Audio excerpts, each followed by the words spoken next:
Thank you very much, Pete. Great job you're doing, too. Fantastic job. I've never walked into a room so silent before. This is very... Oh, don't laugh. Don't laugh. You're not allowed to do that. You know what? Just have a good time. And if you want to applaud, you applaud. And if you want to do anything you want, you can do anything you want. And if you don't like what I'm saying, you can leave the room. Of course, there goes your rank. There goes your future. But you just feel nice and loose, okay, because we're all on the same team. And I was told that, sir, you won't hear a murmur in the room. I said, we got to loosen these guys up a little bit. So you just have a good time. But I want to thank Secretary Hegseth and General Kane, General Raisin Kane for a reason, they call him that. When I heard his name, I said, you're the guy I'm looking for. The Joint Chiefs of Staff and so many others in this room who together represent the greatest and most elite fighting force in the history of the world, the United States military. We're very proud of our military. I rebuilt the military during my first term. It's one of the greatest achievements. We had the greatest economy in history, and I built the military. Those are the two things I say more than anything else. And I also kept us safe at the borders. We had very good borders. We didn't have people coming in from jails and prisons and everything like took place over the last 4 years. They'll never forget what happened to this country over the last 4 years with the incompetence. There could be no higher honor than to serve as your commander-in-chief. It is a great honor. I look at you, you're just incredible people. Central casting, I might add. To each and every one of you, I thank you for your unwavering devotion to the armed forces and to the country that we've all sworn a sacred oath to defend. We all have that oath, every one of us. I'm thrilled to be here this morning to address the senior leadership of what is once again known around the world as the Department of War. I know Pete spoke about it. He gave a great speech, I thought. Great speech. I don't want him to get so good. I hate that. You know? No, I hate it. I almost fired him. I said, you can't, I don't want to go on after that. No, he gave a great speech, but he talked about Department of War. We were sitting there. I said, didn't it used to be called the Department of War? And he goes, yes, sir. They changed it like in the early 50s. So we won the First World War. We won the Second World War. We won everything in between and everything before that. We only won. And then we went, in a way, woke. That was probably the first sign of wokeness. And we changed it to defense instead of war. And I said, what do you think? How do you think if we changed it back? Would that be a nice idea? And Pete loved it immediately. Some people thought about it. You know, they gave it a little thought. But in the end, we did it. And I have to be honest, it's so popular. I thought it would be met with fury on the left. But they're sort of giving up, I must be honest with you. They've had it. They've had it with Trump. They've been after me for so many years now. Here we are. Here we are. Come to the White House anytime you'd like. No, they've given up. They're bad, a lot of bad people. But all over, that's been so popular. It's been very popular. I really thought that we were going to have to sort of fight it through. There's been no fight. There's been no fight. Like what I called the Gulf of America, the Gulf of America, because to me it was always the Gulf of America. I could never understand. We have 92% of the frontage. And for years, actually 350 years, they were there before us. It was called the Gulf of Mexico. I just had this idea. I'm looking at a map. I'm saying, we have most of the frontage. Why is it Gulf of Mexico? Why isn't it the Gulf of America? And I made the change, and it went smoothly. I mean, we had a couple of fake news outlets that refused to make the change. And then one of them, AP, took us to court, and we won. And the judge, who was a somewhat liberal judge, said, the name is the Gulf of America, because AP refused to call it the Gulf of America. They wrote, they're not a good outfit, by the way. They call it the Gulf of Mexico. I said, no, the Gulf of America is the name. And the judge actually said that, in fact, you can't even go into the room because what you're doing is not appropriate. The name is the Gulf of America. Google Maps changed the name. Everybody did, but AP wouldn't, and then we won in court. How about that? Isn't that so cool? The Secretary Hegseth beautifully described the name change reflects far more than the shift in branding. It's really a historic reassertion of our purpose and our identity and our pride. That's when we go with the word war. And we want war because we want to have no wars, but you have to be there, and sometimes you have to do it. I have settled so many wars since we're here almost 9 months, and I've settled 7, and yesterday we might have settled the biggest of them all, although I don't know. Pakistan, India was very big. Both nuclear powers, I settled that. But yesterday could be the settlement in the Middle East. That hasn't happened for 3,000 years. I said, how long have you been fighting? 3,000 years, sir. That's a long time. But we got it, I think, settled. We'll see. Hamas has to agree. And if they don't, it's going to be very tough on them, but it is what it is. But all of the Arab nations, Muslim nations have agreed. Israel has agreed. It's an amazing thing. It just came together. War is very strange. You never know what's going to happen with war. The easiest one of them all is Putin. I said, number one, it's a war that would have never happened if I were president, if the election weren't rigged. If I were president, that war would have never happened, not even a little chance. And it didn't happen for 4 years. But I knew Putin very well, and I thought that would be easy because I know him so well. Well, that one turned out to be the hardest of them all. We had some that were not settleable, and they all got settled. So if this works out, that we did yesterday, with the Middle East, then that's more than a war. That's lots of wars. That's all combined. That's a lot of wars. Many of you were over there in many different capacities in many different countries. That's a big part of the earth. But if that works out, it would be 8+. I'm going to give myself 2 or 3 for that one. And then we just have the one to settle, and we have to settle it up with President Putin and Zelensky. Got to get them together and get it done.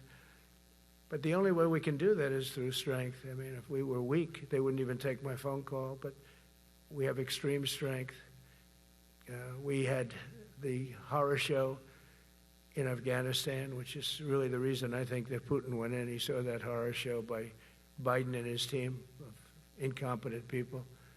And that showed, I think it gave him a path in. I wasn't there any longer. I watched that, and it was so horrible. I think it was the most embarrassing day in the history of our country. And now we're back. And that's it. We're not going to have any of that crap happen, I can tell you. That was terrible, so terrible. Together we're reawakening the warrior spirit, and this is a spirit that won and built this nation. And from the cavalry that tamed the Great Plains to the ferocious, unyielding power of Patton, Bradley, and the great General Douglas MacArthur. These are all great men.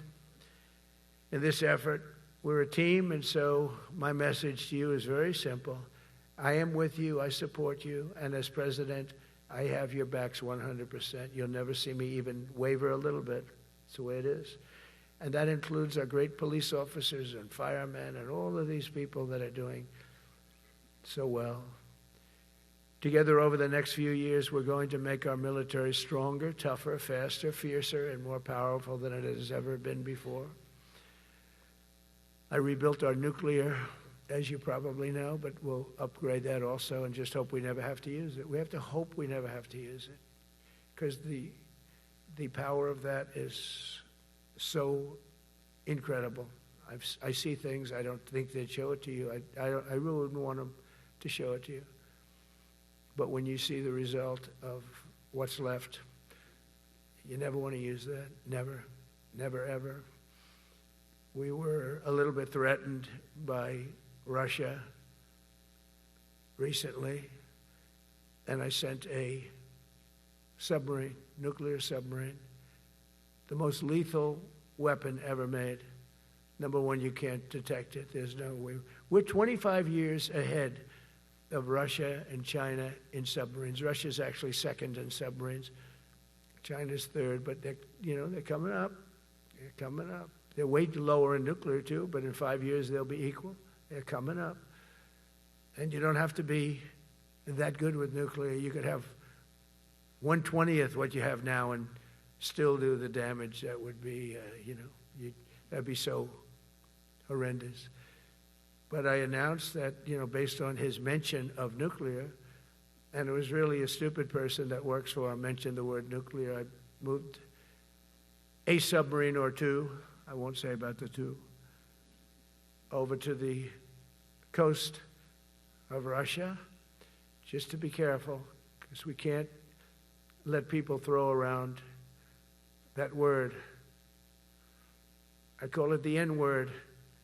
There are two N-words, and you can't use either of them. You can't use either of them. And frankly, if it does get to use, we have more than anybody else. We have better, we have newer, but it's something we don't ever want to even have to think about. But when somebody mentions it, that submarine started immediately thereafter. And it's just lurking, but I'm sure we're not going to have to use it. But it's an amazing, it's undetectable, totally. Ours is, theirs isn't. Theirs are totally detectable. We can detect them easily. We go right to the spot. But we have genius apparatus that doesn't allow detection. It doesn't allow detection at all by anybody above water or below water. It's incredible. We're way ahead of everybody in that and other things. As a result of the exciting renewal of the spirit of our armed forces, and that's what it is. It's really reaching that spirit, unprecedented heights. Over the past 8 months, new enlistments, I'm so proud of this, have surged to record highs, the highest we've ever had. And we used to have recruiting shortages. If you remember, about a year and a half ago, I was at the beginning stage of a campaign, and things came out that you couldn't get people to join the armed forces. And by the way, the police also. Fire department. I always put the fire department in because they're great. They're great. And I got 95% of their vote, too. That helps. When you get 95% of their vote, you always have to mention them. But they're great. And they're brave in our inner cities, which we're going to be talking about, because it's a big part of war now. It's a big part of war. But the firemen go up in ladders, and you have people shooting at them while they're up in ladders. I don't even know if anybody heard that. And I said, don't talk about it much, but I think you have to. Our firemen are incredible. They're up in one of these ladders that goes way up to the sky, rescuing people, and you have animals shooting at them, shooting bullets at firemen that are way up in death territory. You fall off that ladder, it's over. It's over. They don't even have to inspect you when you hit the ground. And you have people shooting bullets at them in some of these inner cities. We're not going to let that happen. So I always mention the firemen because that's actually a big problem we have. They are unbelievable. Like you, they're unbelievable people. For the first time on record in 2025, the Navy, Air Force, and Space Force all met or surpassed their recruiting goals 3 months early. That never happened before. And the Army did even better. Congratulations, Army. They met everything. And these were the highest standards because we're making it larger. So these were much higher standards than you had 4 years ago, 3 years ago, during the sleepy Joe Biden era. And the Army did it 4 months early. And you remember, a year and a half ago, they said the big stories that we're way behind with the Army, Air Force, the Navy, the Marines. We're way behind, Coast Guard. And even Space Force. I love Space Force because that was my creation. You know, when you create something, I love it. And the people we put in there were good. I got that right. We put in great people initially, and we've really dominated. We really dominate in that sphere now. We're way behind China and Russia, and now we dominate. Space Force turned out to be a very important thing. I said from the beginning, you know, when Biden came into office, he wanted to terminate it. He said, and this thing called Space Force, so we could get rid of that. And he got hammered by the people in this room for even suggesting it, because it's very important, one of the most important. And as time goes by, it'll get more and more important. But we're now at 106% of our recruiting targets for the year, and that's the best in far more than a generation. And for the Marines, morale is so strong that the Marine Corps will meet its 2026 retention targets before the end of October, which never happens. And that's the earliest it's ever happened in the history of our country. And it makes you feel good, you know. I felt guilty. I'd go make a speech in front of never people like you. You are the leaders, but people, soldiers. And I felt embarrassed because there'd be stories about, we couldn't fill up our Army, Navy, Air Force. We couldn't fill them up. And it was headlines. It was during Biden's 4 years. The auto pen, I call him the auto pen. It's, how would you like to have your thing signed by an auto pen? When I have a general and I have to sign for a general because we have beautiful paper, the gorgeous paper, I said throw a little more gold on it. They deserve it. I want the A paper, not the D paper. We used to sign a piece of garbage. I said, this man's going to be a general, right? Yeah. I don't want to use this. I want to use the big, beautiful, firm paper. I want to use the real gold writing when you talk about the position, and they're beautiful. And but how would you like to have that where some kid sitting in the back office is having it signed with an auto pen? I thought about it, and I thought about you people first, admirals, generals. I said, somebody works his whole life. He gets into maybe the academies or wherever, but however you got there, and you go through years of work, and now you become an admiral or a general or whatever. And when you do, the President of the United States signs your commission, as you know, and that commission is beautifully displayed. And I sign it. Actually, I love my signature. I really do. Everyone loves my signature. But I signed it very proudly, and I always think to myself, how can you have an auto pen sign this? It's just so disrespectful. To me, it's just totally disrespectful. And it turned out that almost everything he did was signed by auto pen, except for when he gave his son, Hunter, pardon. He signed that one. And that's actually the worst signature I've ever seen. That was the bad. The auto pen looks much better. But as leaders, our commitment to every patriot who put on the uniform is to ensure that American military remains the most lethal and dominant on the planet, not merely for a few years, but for the decades and generations to come, for centuries. We must be so strong that no nation will dare challenge us, so powerful that no enemy will dare threaten us, and so capable that no adversary can even think about beating us. And we've had it recently. I had India and Pakistan were going at it, and I called them both. And in this case, I used trade. I'm not going to trade with you. Used to two nuclear nations, big nuclear.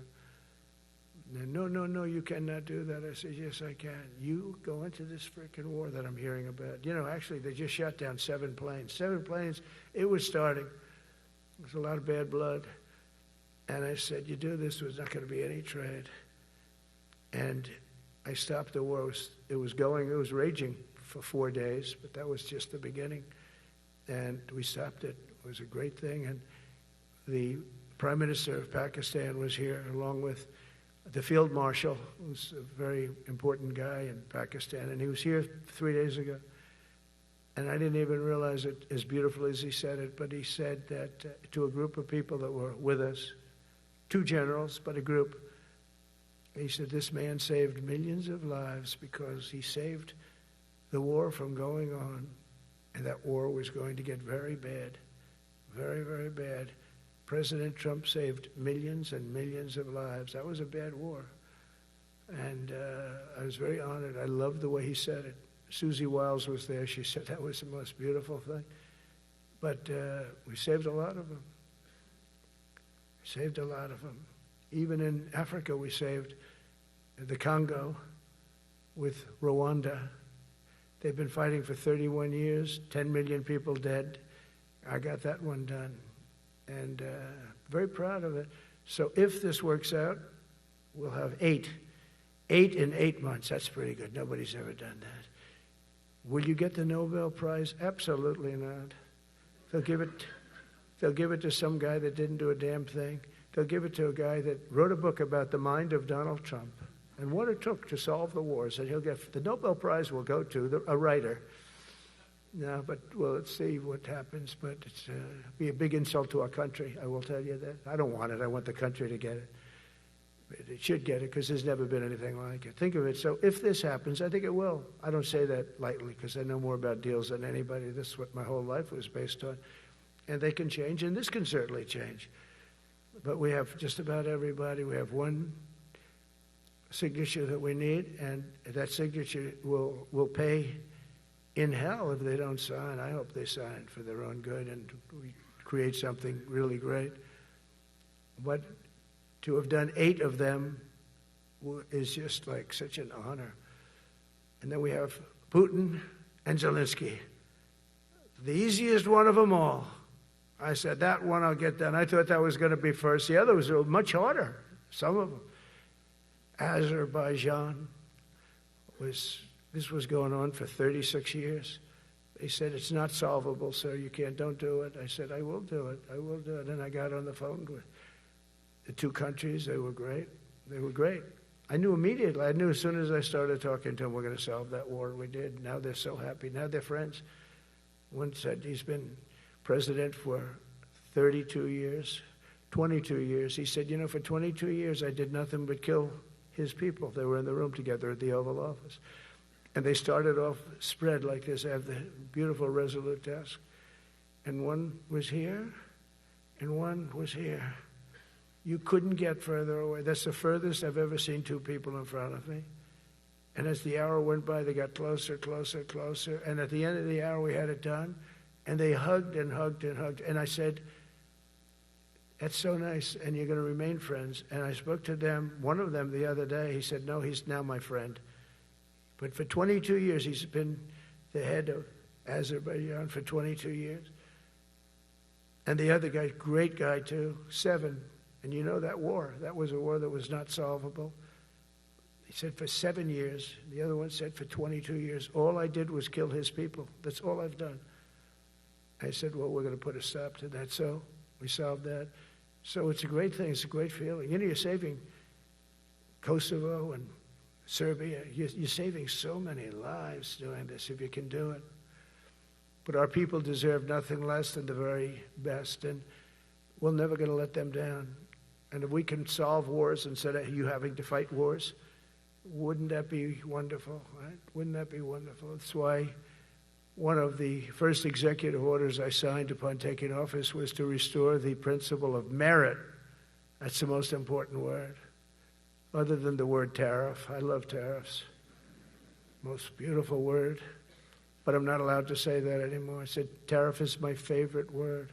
I love the word tariff. We're becoming rich as hell. We have a big case in front of the Supreme Court, but I can't imagine. Because this is what other nations have done to us.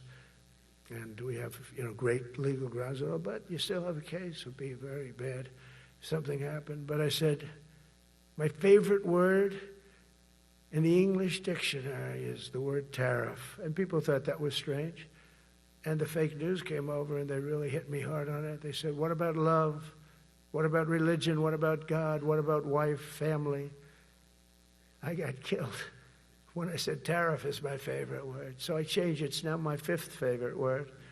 And I'm okay with that. I'm okay with that. But they hit me hard. But it is. When you look at, we've taken in trillions of dollars. We're rich again. And there'll never be, when we finish this out, there'll never be any wealth like what we have. Other countries were taking advantage of us for years and years. You know that better than anybody. And now we're treating them fairly. But the money coming in is, we've never seen anything like it. The other day they had $31 billion that they found, $31 billion. So we found $31 billion and we're not sure from where it came. A gentleman came in, a financial guy. I said, well, what does that mean? He said, we don't know where it came. I said, check the tariff shelf. No, sir, the tariffs haven't started in that sector yet. I said, yes, they have. They started 7 weeks ago. Check it. Comes back 20 minutes later. Sir, you're right. It came from tariffs. $31 billion. That's enough to buy a lot of battleships, Admiral, to use an old term. I think we should maybe start thinking about battleships, by the way. We have a Secretary of the Navy came to me because I look at the Iowa out in California and I look at different ships and the old pictures. I used to watch Victory at Sea. I love Victory at Sea. Look at these admirals. It's got to be your all-time in black and white. And I look at those ships. They came with the destroyers alongside of them, and man, nothing was going to stop. They were 20 deep, and they were in a straight line, and there was nothing going to stop them. And we actually talk about, Those ships, some people would say, no, that's old technology. I don't know. I don't think it's old technology when you look at those guns, but it's something we're actually considering, the concept of battleship. Nice 6-inch sides, solid steel, not aluminum that melts if it looks at a missile coming at it. It starts melting as the missile's about 2 miles away. Now, those ships, they don't make them that way anymore, but you look at it, and your secretary likes it, and I'm sort of open to it. And bullets are a lot less expensive than missiles. A lot of reasons. I should take a vote, but I'm afraid to take that vote because I may get voted out on that one. But I tell you, it's something we're seriously considering. There were powers. There were big powers. They were just about as mean and scary as you could be. And so we're looking at that. One of the biggest cases that we won was the decision of the United States Supreme Court to allow us to proceed on the word merit. So those two words are right up there. So this is, I would say, the opposite, if you ask for a definition, the opposite of political correctness. We went through political correct, where you had to have people that were totally unfit to be doing what you're doing for many reasons. I won't get into them. But for many reasons, they were unfit. Now, it's all based on merit. That was such an unbelievable decision. I didn't expect we were going to win that one. We went in. We said we needed it. We went in for colleges, where kids with a C average are getting into the best colleges, and the kids with A averages won't get in, and kids with the highest boards and the highest marks or the best marks couldn't get into the best schools, and people that had not good boards and not very good marks, okay, but nothing special, they were getting into our best colleges. I said, this is just crazy. You can't run a country like this. And it was lingering for years, and it got to the Supreme Court, and we won that decision. Merit, everything's based on merit. You're all based on merit.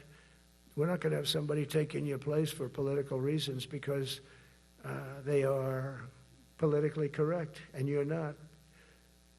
We take the people that are going to do the best job. That's all. It's very simple. And that's the way our country was built. We were built on merit. We got away from it for a long time.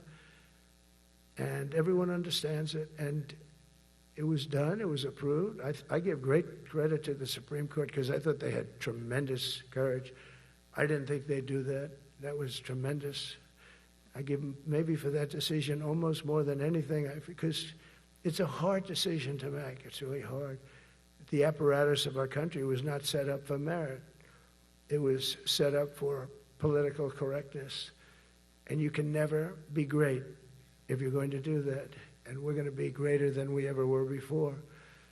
We're bringing back a focus on fitness, ability, character, and strength. And that's because the purposes of American military is not to protect anyone's feelings. It's to protect our republic.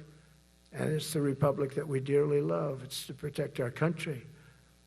We will not be politically correct when it comes to defending American freedom, and we will be a fighting and winning machine. We want to fight, we want to win, and we want to fight as little as possible. You have to count on people like me to keep you out of wars because we don't want to go into wars. Many of the wars that I just told you about, we could have entered those wars and settled them in a different way, lose a lot of our troops.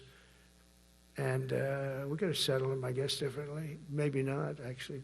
Actually, you might not have been able to settle them. We just would have been in the middle of a lot of firepower. But when we do need it, you're going to be so ready. And you know it. But very importantly, with that goal in mind, I've committed to spending over $1 trillion on our military in 2026, and that's the most in the history of our country. $1 trillion. That's a lot of money. I hope you like that. Ma'ams and sirs, I hope you like it. That's a hell of a lot of money. We have the best of everything. Every branch is seeing major investments. And as I announced in the Oval Office in March, we are rapidly moving forward with the first ever 6th generation fighter jet. I didn't name it. I did not name it. Boeing came in and they said, sir, this is our submittal. It's the greatest fighting jet ever done. And, you know, they're testing all these planes. All the companies are testing, and this one tested like through the roof. And they said, we'd like to name it the F-47. I said, all right, let me think about it. Then after thinking for about 2 seconds, I said, okay. You know what that means, 47, I'm 47. So I'm 45, 46, and 47, you know, if you think about it. I just don't want the credit for 46.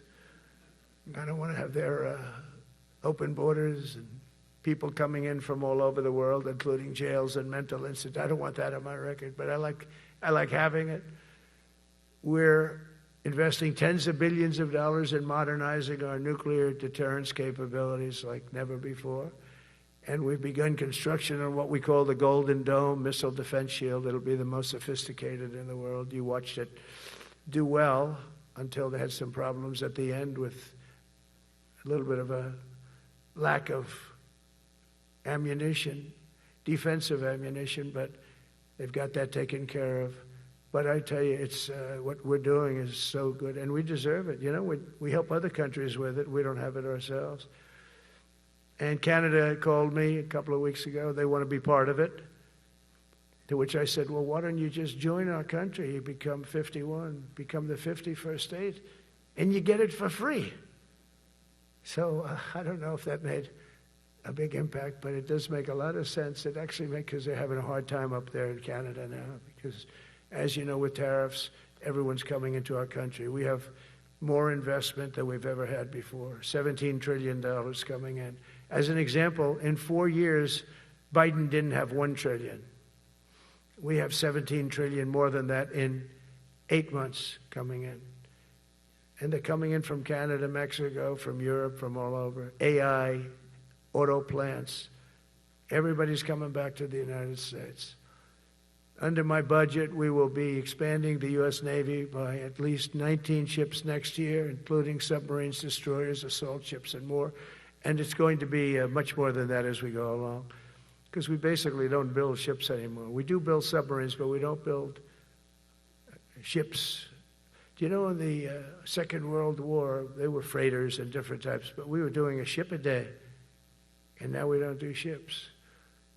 And I'm not a fan of some of the ships you do. I'm a very aesthetic person, and I don't like some of the ships you're doing aesthetically. They say, oh, it's stealth. I say, that's not stealth.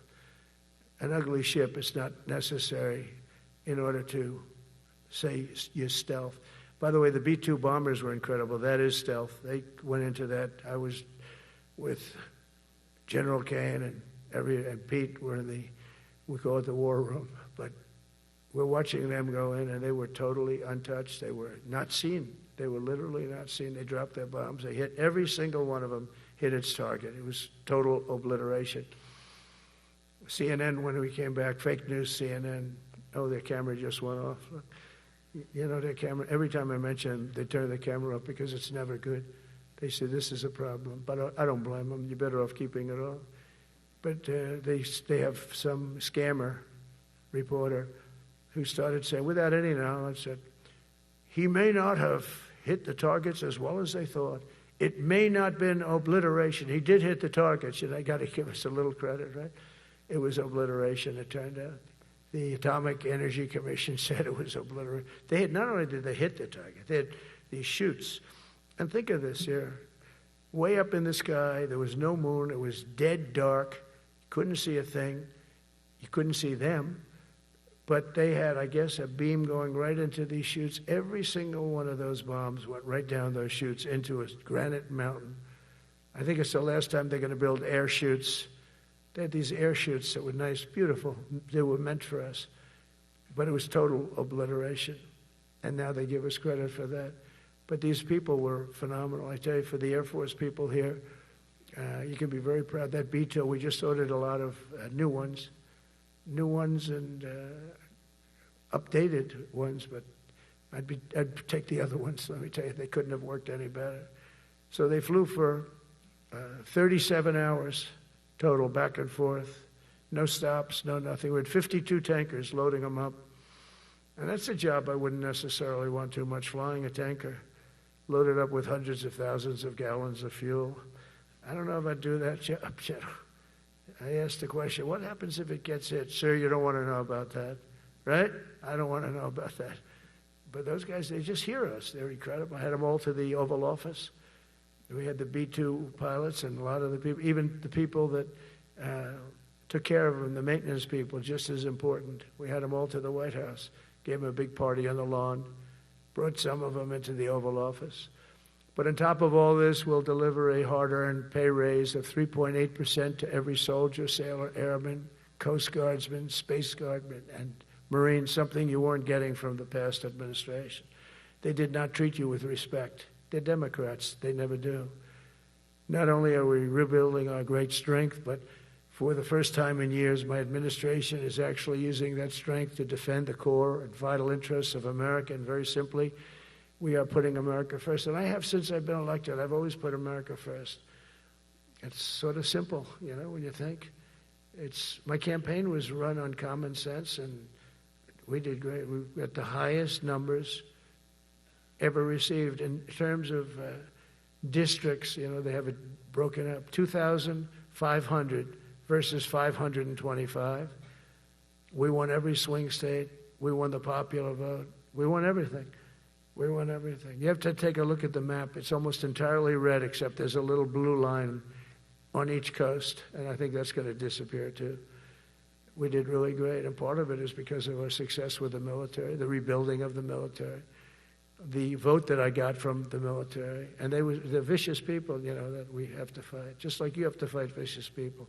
Mine are a different kind of vicious, but they spread all these horrible, you know, they made up statements and said what I said about everything, but even about the military. But fortunately, the military didn't believe it. It's hard. You know, they make up a statement and they said, you say it. We had 25 people that said he never said that. 25. We had 25 affidavits. And they said, well, we're going with it anyway. You know, these sleazebags.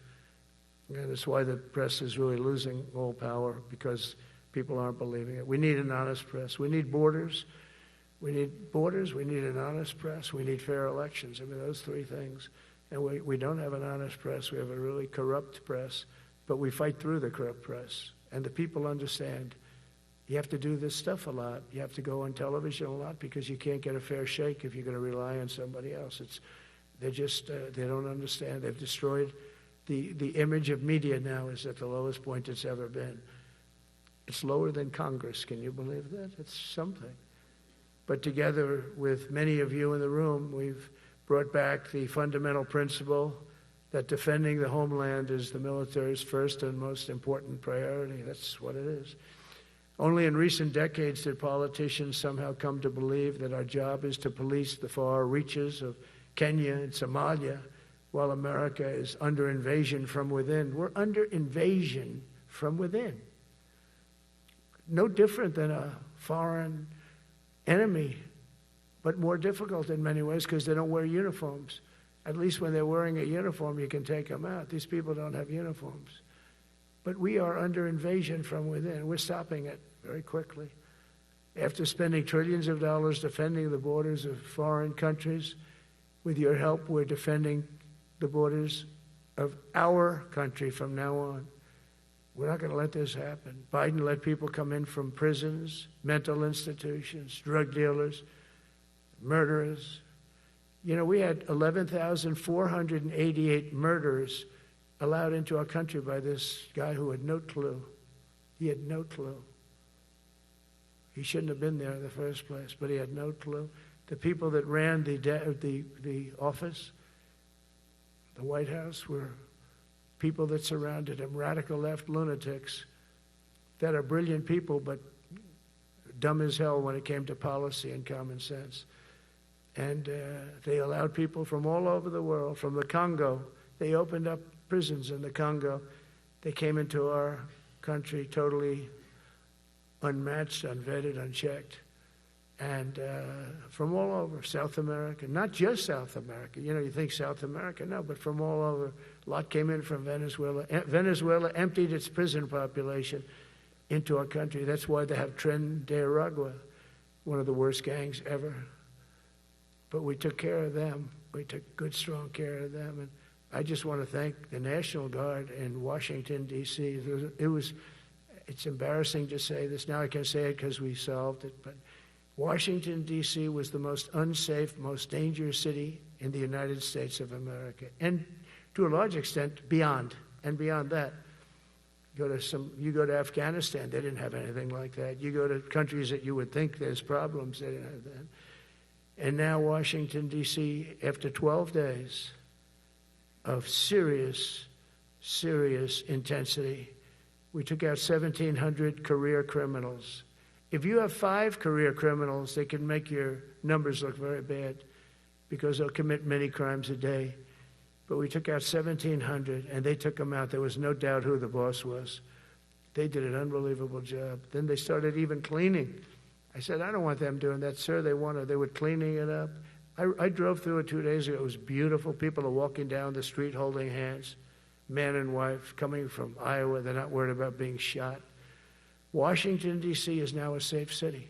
In fact, I went out to dinner with my crew. I haven't done that. In theory, I wouldn't do it. And I felt totally safe.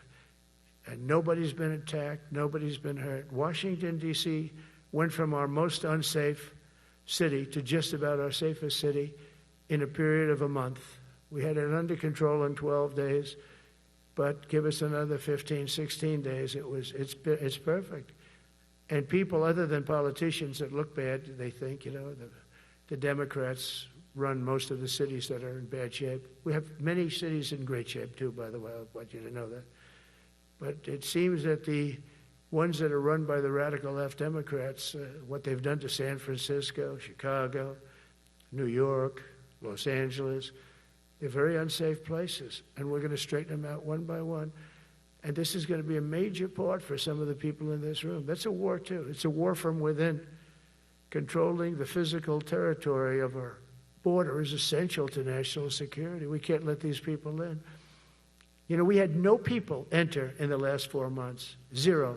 Even I can't believe that. We had millions coming in, pouring in. 25 million all told. And of those 25 million, many of them should never be in our country. They would take their worst people and their people from prisons and jail, and they'd put them in a caravan and they'd walk up. CNN was interviewing one person. Oh, why are you coming? I want freedom. Good. Were you in jail? Yes. For what? Murder. He said, you had to see this anchor, a young woman. She's like, I couldn't believe. She'll probably lose her job. But because the left doesn't want to hear that. But we're running it based on common sense and based on love of our country. But I want to salute every service member who has helped us carry out this critical mission. It's really a very important mission. And I told Pete we should use some of these dangerous cities as training grounds for our military, National Guard, but military. Because we're going into Chicago very soon. That's a big city with an incompetent governor. Stupid governor, stupid. They threw him out of his family business. He was so stupid. I know the family. He becomes governor. He's got money. Not money that he made, but he ran for governor, he won, and now he criticizes us all the time. And last week they had 11 people murdered, 44 people shot. The week before that they had 5 people murdered, 28 people shot. Every weekend they lose 5, 6. If they lose 5, they're considering it a great week. They shouldn't lose any. You shouldn't lose any. This is civilization. And he's always up there saying, we're in very good shape. We don't need the military. No, they need the military desperately. How about Portland? Portland, Oregon, where it looks like a war zone. And I get a call from the liberal governor. Sir, please don't come in. We don't need you. I said, well, unless they're playing false tapes, this looked like World War II. Your place is burning down.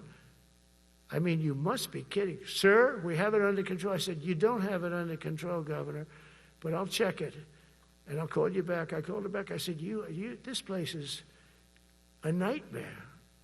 It's certainly not the biggest, but it's one of the worst. It's brutal. They go after our ICE people, who are great patriots and tough job too, but they love it. They love it because they're cleaning up our country. And so you look at some of the things where they took over parts of Seattle. They actually took over a big percentage of Seattle. Think of that. You remember that. That was a while ago. And I sent in the troops, and they were gone. As soon as I sent them in, when we send in the troops, if you have a real leader that says you got to do what you have to do, I put that out the other day. You got to do what you got to do, because we don't want our people hurt as they stand by. I was watching during Biden, there were troops standing up like this, brave, standing up at attention, the way I should stand all the time.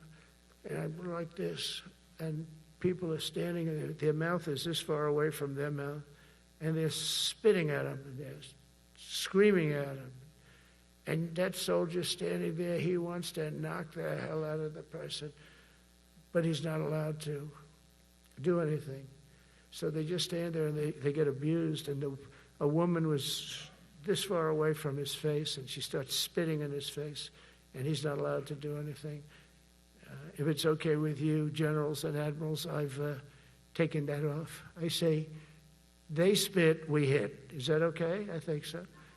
They spit, it's a new thing. They spit, we hit. How about the cars, where the cars are coming out? They get brand new cars, Border Patrol, ICE, beautiful, nice new cars. And they're driving along, and they have to go through a gauntlet of rocks being thrown at the car. So here's this beautiful brand new car. By the time it goes 100 yards, it's destroyed. These guys have pretty good arms, some of them. And they're throwing bricks at full force into the window and into the car. It looks like it's a war zone. And I said, never let that happen again. From now on, if that ever happens, and I say it here, you get out of that car and you can do whatever the hell you want to do. Because those people are you can die from that. Those bricks go through the windows. You can die. They'd like it to. They'd like it to go through the window. But this was a couple of months ago. They just kept driving, and bricks are hitting the car. And I said, why aren't they stopping? Because they were under orders from the past administration, never stop. But that's different with us. We stop. And since I gave that order, we haven't had that problem. It's very interesting. It's amazing. It's just like in Venezuela. You've seen the boats going. We can't find any more boats.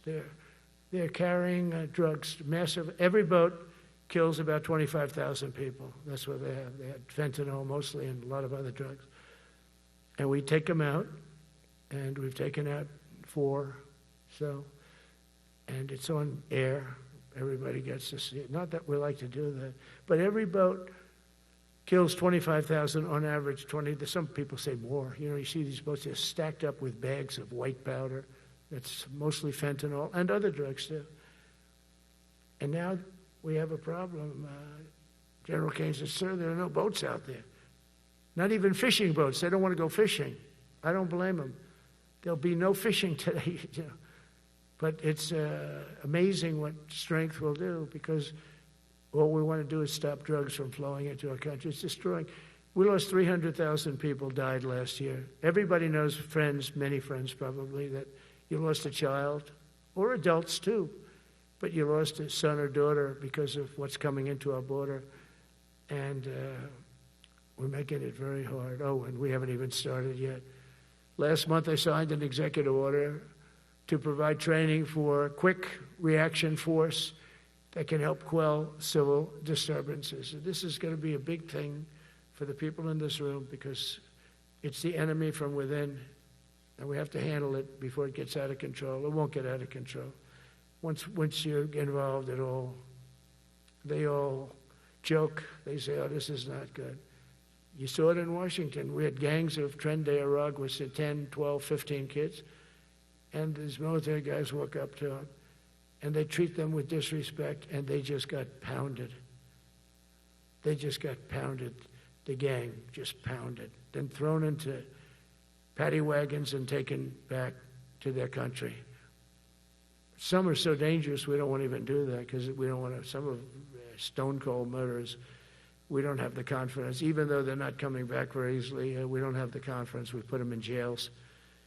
But these service members are following in a great and storied military tradition, from protecting frontier communities to chasing outlaws and bandits in the Wild West. And our history is filled with military heroes who took on all enemies, foreign and domestic. You know that phrase very well. That's what the oath says, foreign and domestic. Well, we also have domestic.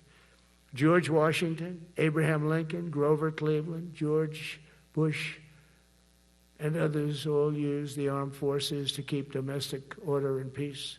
Many of our leaders used the military to keep peace. Now they like to say, oh, you're not allowed to use the military. And you know what the people say? The people in those cities where they're being raped and shot and beat up, you know what they say? We love the military. You ever see where they interview the people on the street?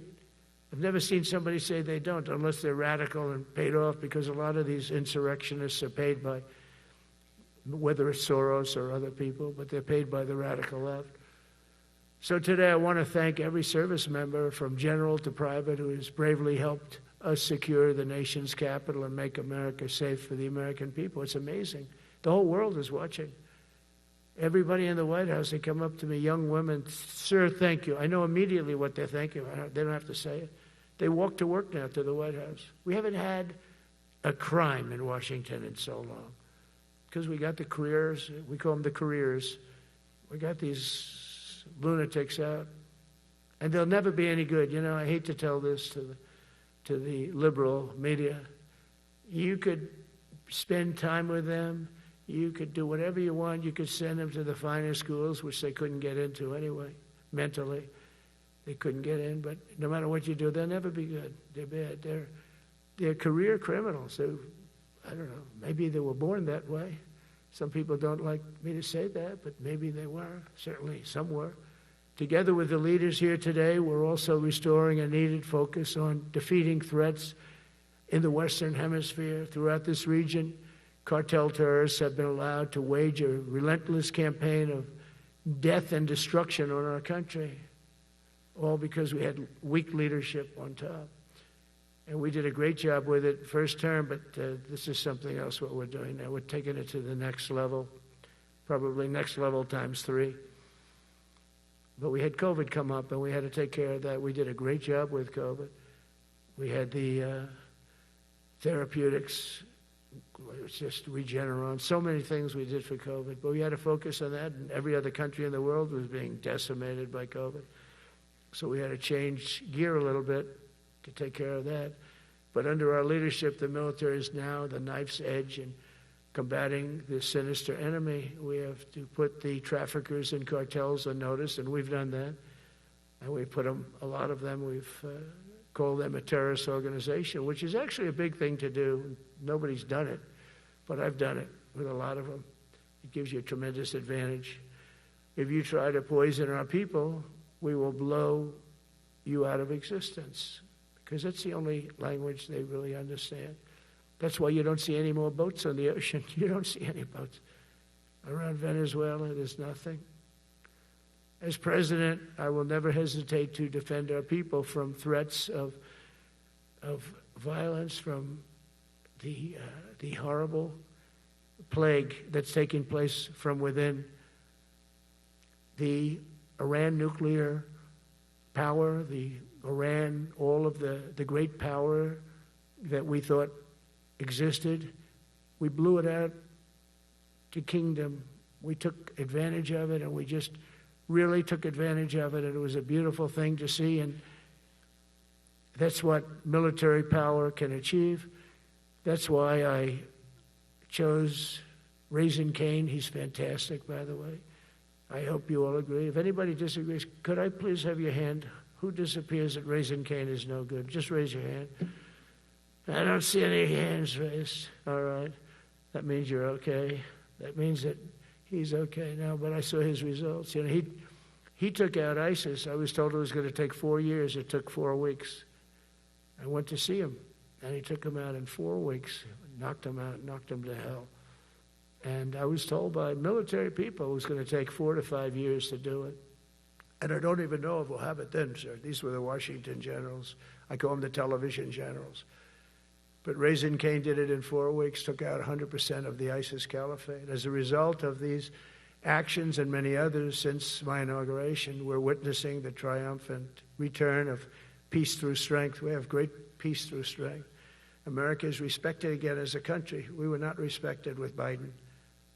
They looked at him falling downstairs every day. Every day the guy's falling downstairs. He said, it's not our president. We can't have it. I'm very careful. You know, when I walk downstairs, like I'm on stairs, like these stairs, I walk very slowly. Nobody has to set a record. Just try not to fall, because it doesn't work out well. A few of our presidents have fallen, and it became a part of their legacy. We don't want that. You walk nice and easy. You don't have to set any record. Be cool. Be cool when you walk down, but don't bop down the stairs. So one thing with Obama, I had zero respect for him as a president, but he would bop down those stairs. I've never said, da-da-da-da-da-da, bop, bop, bop. He'd go down the stairs, wouldn't hold on. I said, it's great. I don't want to do it. I guess I could do it. But eventually, bad things are going to happen, and it only takes once. But he did a lousy job as president. A year ago, we were a dead country. We were dead. This country was going to hell. We were dead in every way, from immigration to military. We didn't have the weapons. We were given everything to Ukraine. We had nothing.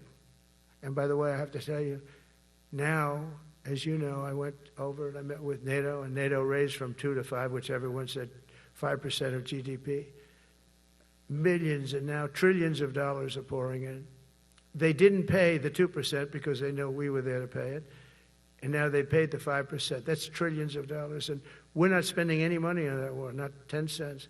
We sell our equipment to NATO. NATO pays us for the equipment, and they give it to Ukraine or whoever they give it to. But they can keep it, but we're not involved. We have no money going out. Biden gave $350 billion. Not sustainable. $350 billion.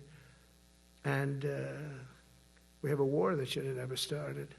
But we're not doing that anymore. So I just want you to know we're selling equipment. Our people are buying equipment. They are buying the equipment at full price, a fair price. So I don't want to say we're making money, because I don't want to be making money on a war. It's too many people dying. They're losing 7,000 soldiers a week. A lot of them are Russian soldiers, but between the two countries, mostly soldiers, by the way. Sometimes, you know, in Kiev, they'll lob a missile in or some drones in, kill some people. But mostly it's soldiers. Russia and Ukraine are losing 7,000 souls. And, you know, they're not American. They're not us. They're not you. We have a special obligation. But they're soldiers. They're young people. They leave their parents. They wave goodbye. And then 2 days later, they're blown up so unnecessarily. And so that's the primary reason I want to get it done. We got to get it done. It's crazy what's going on. That's the worst war that there's been since World War II. The number of soldiers that are being killed there is just crazy. From 5,000 to 7,000 soldiers die a week. Think of that. So I think we'll get that done. But that's turned out to be the toughest one. I'm so disappointed in President Putin. I thought he would get this thing over with. He should have had that war done in a week. And I said to him, you know, you don't look good. You're 4 years fighting a war that should have taken a week. Are you a paper tiger? And it's a shame, but I think eventually we'll get that one done, just like in theory, I want to knock on wood, because you never know. It's like we're going to have the Middle East done, which is actually a much harder thing to do. I mean, thousands of years.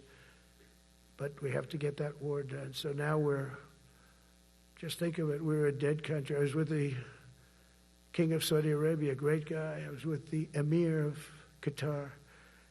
I was with the great leadership of UAE. I was over there. We brought back $2 trillion and more. They ordered 200 planes, Boeings. They ordered so much, and they were great. But they all said essentially the same thing. They said, 1 year ago, you were a dead country, and now you're the hottest country anywhere in the world. We're the hottest country in the world right now. The absolute hottest country in the world. There's nobody even close. Putin said that to me. We met in Alaska, had a good meeting. Then he went back and started sending drones into Kiev. I thought we had a good meeting. But it's one of those things. But we were a dead country a year ago, and now we're the hottest country anywhere in the world. Think of that. You can be proud of that. And you must have felt like hell when you have a wife or a husband at home, and you used to read the numbers that we can't get people to join the Army, Navy, Air Force, Marines, Coast Guard, you must have felt like, I have a job that nobody wants. That doesn't feel good. Well, now you have a job that is brimming over with people wanting it. They want it. And you're able to get a much higher quality because now you have your choice. You want so many. And we're going to have many, many people that aren't going to be able to join because of the fact that we don't need them at this moment. But think of it, what a difference that is from, I could just imagine 2 years ago, you're reading front page articles in the New York Times, of course, and Wall Street Journal. They always give us unfair stories. But they played it so big. They were playing it so big. Nobody wants to join the Army, the Marines, the Air Force. They don't want to join. They don't want to join the Coast Guard at all. Nobody wants to join. Nobody wants to join our police forces. Our police forces also. It's almost went hand in hand. And I used to say, boy, I'm speaking in front of the military today, and it's embarrassing because I'm speaking in front of people who have a job that other people don't want, but now you have a job that everybody wants. So I think that has to make you feel good. It's one of the reasons I love being here today, because I wanted to say that. I have to say that. Everybody wants to be in the Army, the Navy, the Air Force, the Marines. If you think the Coast Guard and Space Force, our beautiful Space Force, it's a whole different world. And now they're signing up, by the way, seriously big numbers for the police. Dangerous job, isn't it? Huh? Fire department.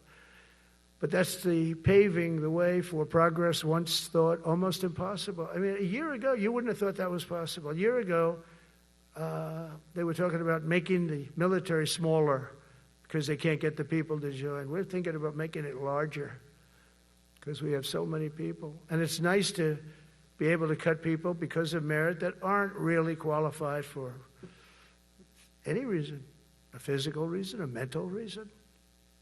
You don't have to take them anymore because you have the pick of the litter, and they all want to be with you. They all want your job. They want to be with you. They want to work with you. They'll even take your job, Got to be a little bit sharp. You got to watch it. But everybody wants to be doing what you're doing now. What a difference. When I speak to you, and I can say that as opposed to a couple of years ago when I was talking to rooms where they were desperate to get people and they couldn't get them. What a difference a presidential election can make. That's all it is. It's just a presidential election. Yesterday at the White House, we put forward a plan for peace in Gaza. We announced it, and we're going to create something that was my idea, but unfortunately I got drafted. It's going to be called the Board of Peace, and it's going to reign over that territory, and we're going to get that done. And they asked if I'd be the chairman of the Board of Peace. I wasn't counting on that. I had the idea for the Board of Peace. But I'd said yes, and I guess because of that, every leader, everybody wants to be on the Board of Peace. And we're going to watch over that very volatile part of the world and keep it non-volatile so you don't have to get involved. We want to save you for other things or save you for nothing from that standpoint. We don't want you fighting wars, but if you have to, you're the most lethal fighting force in the world. And I would say that even 2-3 years ago, but now I say it with great enthusiasm. It's so true. And we're striving tirelessly to end the terrible war in Ukraine. And as you know, we're also working hard to get the allies to share more of the burden of our defense. Much of that has really already taken place. But all NATO members have committed to the increase that I talked about. Think of that. That was unthinkable. It used to be 1%, then we got it up to 2% in my last term. And they did not like it. And now I got it to 5%. And I get along great with all of them. In fact, they call me the president of NATO. I said, I don't think so. But they're great. They're great people. And they're spending a lot of money. And a lot of money that they should have been spending in the past. But I think Putin was a wake-up call for them, really. We're now selling large quantities of American-made weapons to NATO, and we're getting really fair pricing. We're making a lot of money. It's my hope that from Europe to Asia to the Middle East, our allies will make similar commitments to increase their military capabilities. And this will greatly strengthen our alliances, and also it will make war far less likely. You know, if you're a strong presence like we are such a strong presence now. And I go around bragging about that. I said, we have the strongest military anywhere in the world. I say it. You never heard Biden say that. You never heard him say anything. But you never heard him say, did you ever hear him say, we have the strongest military? He doesn't say that. I say it. We have the strongest military anywhere in the world. We have great leadership. And I'll tell you, Pete and General Kane, all of the people that I've met that have been lifted up in rank. And we got many of them out of here, too. I'll be honest with you. Didn't like doing it, but we got many of you out of here because we weren't satisfied. We know everything about everybody. It'll also help the United States rapidly rebuild our defense industrial base. Each of you can play an important part in getting allies to do their part. So to that end, Secretary Hegseth will soon be announcing major reforms to streamline military acquisitions and expedite foreign military sales. We have tremendous numbers of countries that want to buy our equipment, and, you know, in many cases it takes too long. They're backlogged. We're backlogged on all the equipment, which is something that's new to us a little bit. And I told those companies, you better get your ass going because we're selling you a lot of equipment. We're getting countries to buy your equipment. You got to produce the equipment. Some of the countries, I'm not going to mention, but some of the countries are buying a lot. And that's a good thing. They're on our side 95%. I'll never say 100% because it can always turn, right? You know about that. But they're on our side. The problem is we have to get the companies that make this equipment. And we make the best equipment in the world, but they got to make it faster. We have orders for the F-35. We have orders for everything. The new F-47. We have orders for everything. They got to make it faster.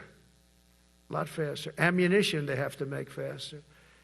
In the coming months, we'll be making even more historic announcements to fully embrace the identity of the Department of War. I love the name. I think it's so great. I think it stops wars. The Department of War is going to stop wars. If we are as ruthless and relentless as our enemies, the United States Armed Forces will be totally unmatched in the future. We have a group of enemies that are very ruthless and very smart, but they can't match us. They can't match us. They don't even come close to matching us. Again, you know, it's very important for me to say we are the greatest military in the world, but we make the best equipment in the world. I watched our anti-missile missiles. I watched our Patriots just knock things out like a needle, hitting another needle on the stage. There's a needle up there, and you send another needle up, and it hits it every time.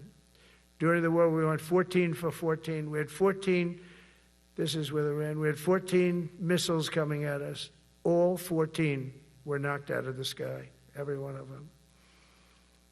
We make the best equipment. From Sparta to Rome, to the British Empire, to the United States of America, history has shown that military supremacy has never been simply a matter of money or manpower. At the end of the day, it is the culture, spirit of our military that truly sets us apart from any other nation. Our ultimate strength will always come from the fierce people, and those brilliant people with such pride, and the unbending will and the traditions of excellence that have made us the most unstoppable force ever to walk the face of the earth. And that's what we are. Remember, we never want to use it, but we have the most powerful nuclear capability, and I call it nuclear deterrent of any other country. Nobody close. The men and women in this room inherit the legacy built and won by Washington and Jackson, Grant and Pershing, Eisenhower and Patton, Nimitz and LeMay. We carry forward the majestic military heritage passed down from father to son, soldier to soldier, and one generation of warriors to the next. You are warriors, you know that, right? You're great warriors, or you wouldn't be in this room. You're the best of the best. From Concord Bridge to Fort McHenry, from Gettysburg to Manila Bay, from Normandy to Sicily, and from the jungles of Vietnam to the dusty streets of Baghdad, America's military has charged into hellfire, climbed up jagged mountains, crossed roaring oceans, and thundered across open deserts to defend our flag, our freedom, and our homeland. Nobody does it like you. Now we are discovering American muscle, reasserting American might, and beginning the next story chapter in American military legends and lore. That's L-O-R-E. It is lore. When it comes to defending our way of life, nothing will slow us. No enemy will stop us. They cannot stop us. And no adversary will stand in our way. They won't stand in our way. We don't want them to stand in our way. We don't want to even put them in that position, but they're not going to stand in our way ever again. You'll never see 4 years like we had with Biden and that group of incompetent people that ran this country that should have never been there. Because we had the United States military, the best, the boldest, the bravest that the world has ever seen, that the world has ever known. With leaders like we have right here in this beautiful room today, we will vanquish every danger and crush every threat to our freedom in every generation to come, because we will fight, fight, fight, and we will win, win, win.